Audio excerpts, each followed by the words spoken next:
Граѓанско-демократската унија и официјално ја продолжува својата кампања во срцето и душата, престолнината на културата и просветата на Македонија, градот Охрид. Тука сме заедно со носителот на изборна единица 5, Даниел Јордановски, и останатите колеги од листата и предизборниот штаб, со цел да ги запознаеме охриѓани и охридската јавност и регионот со нашите приоритети за овие избори. Граѓанско-демократската унија, како еден од основните столбови и приоритети во својата основна политичка платформа, но и во самата предизборна програма, го има поставено и ја има поставено реформата во администрација и промената на политичкиот систем. Но кога зборуваме за сето тоа, ние како ГДУ имаме желба да дадеме личен пример и да предизвикаме промена со личен пример во општеството.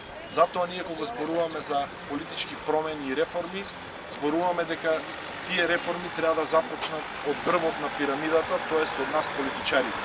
Затоа Граѓанско-демократска унија се залага за намалување на бројот на пратеници во Собранието на Република Македонија на 90 по моделот на Словенија, на прва етапа од првиот мандат на Граѓанско-демократската унија, а во вториот мандат нашите размислувања се дека Македонија може да функционира и македонската парламентарна демократија може да функционира и со 61 пратеник. Собранието е една гласачка машина која што се докажа дека е премногу скапа за граѓаните на Република Македонија.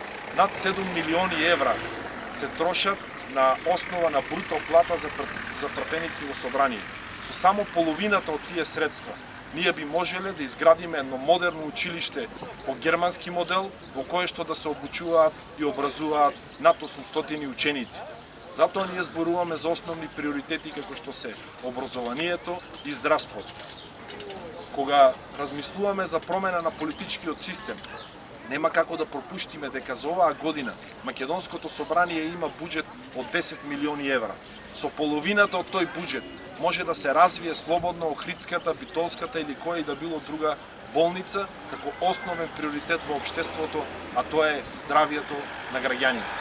Затоа ние размислуваме за реформа и во извршната власт со крајна цел рационализација и ефектуирање на работата на администрацијата. Ние од ГДУ веруваме во мала, но ефикасна државна администрација. Предлагаме влада со 15 министри во која што нема да има можност за министри без ресор.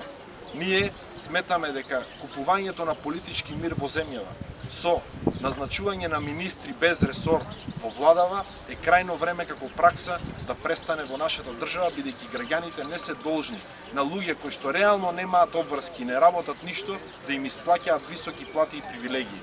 Треба да се стави крај на патните трошоци во оваа држава.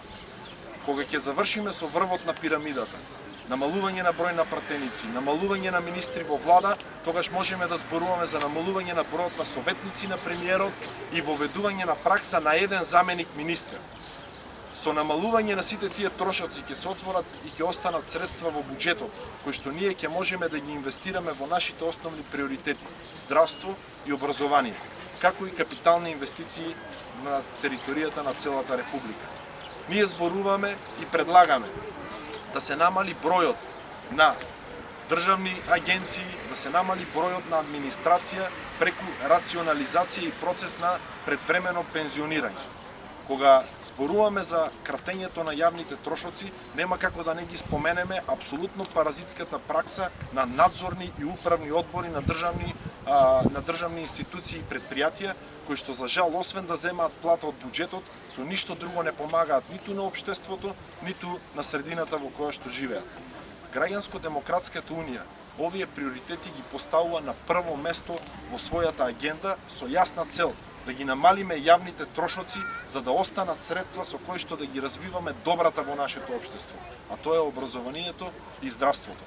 Се надевам дека ќе нашите предлози и нашите идеи во оваа политичка кампања ќе најдат на широко разбирање од граѓаните, дека ќе добиеме нивната поддршка и овие наши ставови во наредниот парламент на Собранието ќе успееме да ги одбраниме и заштитиме, поставувајќи си јасни и конкретни цели во првиот и во вториот мандат на идното македонско собрание. Ви благодарам.